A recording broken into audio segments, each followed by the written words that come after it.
నీకుడై దైవ స్నేహితుడై మచ్చలేని మహామనిషిగా విరాజిల్లారు జోషిగారు. తమ 60 సంవత్సరాల సేవా జీవితంలో తన కోసం ఏమీ చేసుకోకుండా అంతా దేవుని పని కోసమే చేశారు. తాను చనిపోయేదాకా తనకొక సొంత కారు కూడా లేదు.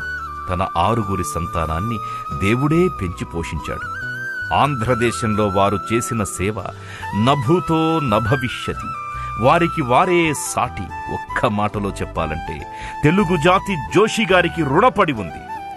లోకంలో మహాఘనమైన వ్యక్తిగా లెక్కించబడిన, దేవుని పని కోసం అన్నీ వదలి దీన మనిషిగా దేవుని ప్రేమను తన రూపంలో వాక్కులో ఉంచుకొని మనందరికీ పంచి ప్రభువు పిలవగా పరలోకానికి సెప్టెంబర్ 25, 2021న పయనమైన మన ప్రియమైన జోషి అన్నను మనస్ఫూర్తిగా జ్ఞాపకం